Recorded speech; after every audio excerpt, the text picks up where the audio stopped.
Hola, ¿cómo está? Mucho gusto, mi nombre es Lina Marín. En esta oportunidad presentaré conceptos importantes sobre prueba de hipótesis y ANOVA en estadística. Em, Primero, errores tipo 1 y 2 en una prueba de hipótesis. Entonces decimos que el error tipo 1 ocurre cuando se rechaza incorrectamente una hipótesis nula verdadera. El error tipo 2, este error se produce cuando se falla en rechazar una hipótesis nula falsa, como lo vemos aquí en pantalla en el ejemplo. Probando un detector de mentiras que afirma tener una precisión del 95%, la hipótesis nula sería que el detector de mentiras funciona correctamente, mientras que la hipótesis alternativa sería que el detector no funciona correctamente. Entonces, el error tipo 1, ¿cuál sería?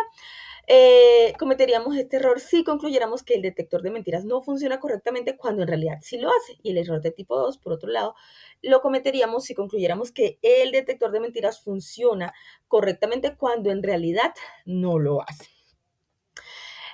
Los intervalos de confianza y pruebas de hipótesis. Decimos que los intervalos de confianza brindan información sobre la magnitud de las diferencias o efectos al proporcionar un rango de valores plausibles para el parámetro poblacional. Por su lado, las pruebas de hipótesis se centran en determinar si hay evidencia suficiente para rechazar una hipótesis nula específica sobre el parámetro. Los intervalos de confianza y las pruebas de hipótesis entonces son herramientas complementarias que se utilizan juntas para realizar inferencias sobre los parámetros de una población basada en datos muestrales. ¿Qué ejemplo tenemos? Entonces, digamos que estamos interesados en determinar si un dado está trucado para favorecer ciertos resultados. Entonces, prueba de hipótesis. Nuestra hipótesis nula sería que el dado no está trucado, es decir, que todos los resultados son igualmente probados. Tu hipótesis alternativa sería que el dado está trucado para favorecer entonces a ciertos resultados, intervalo de confianza. Entonces podríamos calcularlo para la media de los resultados del dado. Si el intervalo de confianza no incluye el valor esperado para un dado no trucado, que es 3.5 para un dado justo, esto podría respaldar la hipótesis alternativa de que el dado está trucado. Entonces, ¿cuál es la importancia de distinguir entre muestras pequeñas y muestras grandes? Entonces, distinguir entre pruebas de grandes muestras y pequeñas muestras debido a cómo afectan la precisión y la validez de los resultados estadísticos. Las pruebas con grandes muestras tienden a proporcionar estimaciones más precisas y confiables de los parámetros poblacionales. Esto se debe a que una gran muestra reduce la variabilidad y aumenta la representatividad de la población. Entonces tenemos un ejemplo, estudio de opinión pública sobre una elección política.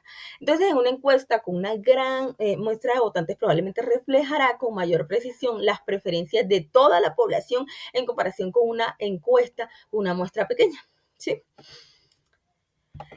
Por otro lado, tenemos como cuarto punto qué diferencia existe entre pruebas de medias y pruebas de proporciones. Entonces, las pruebas de medias analizan diferencias en valores numéricos promedio, mientras que las pruebas de proporciones examinan diferentes diferencias en proporciones o porcentajes entre categorías. La elección entre una u otra depende del tipo de variable que se esté estudiando y la pregunta de investigación específica. Ejemplo de pruebas de medias. Comparar la media entonces de edad de las poblaciones para determinar si hay una diferencia significativa entre ellas. Pruebas de proporciones, por ejemplo, sería usar una prueba de proporciones para comparar la tasa de éxito de algo. Expresa la importancia de distinguir entre prueba de hipótesis con datos cuantitativos y cualitativos. Entonces, ¿cuál es la importancia? Distinguir entre estos dos tipos de datos radica en la necesidad de utilizar métodos analíticos y pruebas estadísticas adecuadas a la naturaleza de los datos. Utilizar pruebas diseñadas para datos cuantitativos en datos cualitativos o viceversa puede llevar a interpretaciones súper erróneas. Entonces, por ejemplo, al evaluar la efectividad de un programa de capacitación se podría utilizar datos cuantitativos como la tasa de completitud del programa y aplicar pruebas de hipótesis cuantitativas para determinar entonces si hay diferencias significativas entre grupos. Por otro lado, al investigar percepciones y actitudes hacia el programa, ahí sí podríamos recurrir a los datos cualitativos. En sexto punto tenemos la importancia de plantear dos hipótesis, una nula y otra alternativa. La hipótesis nula y alternativa es crucial porque define lo que se considera verdadero inicialmente y lo que se busca demostrar. Entonces, esto guía la investigación y ayuda a interpretar los resultados de manera clara y significativa. Por ejemplo, la hipótesis nula, ya sabemos que nos referimos a ella como H sub 0, o el nuevo método de enseñanza no tiene un impacto significativo en el rendimiento académico de los estudiantes. Y la hipótesis alternativa sería H sub 1, que es el nuevo método de enseñanza mejora el rendimiento académico de los estudiantes. En séptimo lugar, tenemos la regla de decisión en una prueba de hipótesis. Esta es un conjunto de condiciones que se utilizan para clasificar los registros y predecir un resultado en el campo de destino. Por ejemplo, en un estudio sobre el abandono de clientes, una regla de decisión hipotética podría ser que los clientes mayores de 50 años y con pocas reclamaciones previas son más propensos a abandonar. Por otro lado, cuando utilizamos las pruebas de hipótesis unilaterales y bilaterales. Entonces, las pruebas unilaterales se utilizan cuando se espera un efecto en una dirección específica, como si algo aumenta o disminuye. Por ejemplo, si quieres saber si una nueva droga reduce el tiempo de recuperación de alguna enfermedad. Las pruebas de hipótesis bilaterales se usan entonces cuando se busca determinar si hay algún efecto sin importar la dirección. Por ejemplo, si queremos saber si un cambio en el diseño de un producto afecta su calidad. Por otro lado, entonces tenemos qué es el valor probabilístico de una prueba de hipótesis. Entonces, el valor probabilístico o el valor P en una prueba de hipótesis es la probabilidad de obtener un resultado al menos tan extremo como el observado. Suponiendo que la hipótesis nula sea cierta, en términos simples, indica cuán probable es que los datos observados se deban al azar y no a un efecto real. Por ejemplo, si estamos probando si un nuevo tratamiento médico es efectivo y obtener un valor P de 0,03 significa que hay un 3% de probabilidad de que los resultados observados sean solo por azar.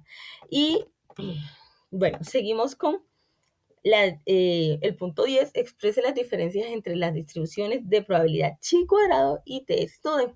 La diferencia entonces es que el tipo de datos que se maneja. La distribución chi cuadrado se utiliza principalmente para probar si las medidas observadas en un experimento siguen una distribución esperada como la normal. Por ejemplo, se puede emplear para pruebas de hipótesis sobre varianzas o desviaciones estándar. En contraste, entonces la distribución T de Student es fundamental en inferencias estadísticas cuando se desconoce la varianza de la población. En el punto 11 tenemos explicar el concepto de distribución y probabilidad normal. Entonces se utiliza para modelar numerosos fenómenos naturales y sociales donde las observaciones tienden a agruparse entonces alrededor de un valor central con una dispersión conocida. Un ejemplo entonces sería la distribución normal de la altura de cualquier población. Si se toma una muestra aleatoria de personas y se registra su altura, entonces es probable que la altura de la mayoría de alturas estén cerca de la media, con pocas personas muy altas o muy bajas, formando así la típica forma de campana de la distribución normal. Por otro lado, tenemos qué se entiende por análisis de varianza y cuándo lo utilizamos. Entonces, el análisis de varianza o ANOVA es una técnica estadística que se emplea para comparar la media de 3 o más grupos y determinar si existen diferencias significativas entre ellos. Se utiliza entonces para evaluar si las diferencias observadas entre los grupos son genuinas o simplemente se deben al azar. ¿Qué se entiende por distribución chi cuadrado y cuándo se utiliza? Entonces, chi cuadrado es una distribución estadística que se utiliza principalmente en pruebas de hipótesis para comparar las frecuencias observadas de un evento con la frecuencia esperada bajo una hipótesis nula. Y por último tenemos qué características tienen las distribuciones chi cuadrado y las distribuciones F. La distribución chi cuadrado está relacionada con la varianza y se usa para comparar la frecuencia observada de un evento con la frecuencia esperada bajo una hipótesis nula. Por otro lado, entonces decimos que la distribución F es una distribución de muestreo de la relación entre dos variables aleatorias independientes con distribuciones chi cuadrado divididas, cada una por sus grados de libertad respectivos. Entonces esta distribución es asimétrica hacia la derecha y su forma está determinada por los grados de libertad del numerador y del denominador. Muchas gracias.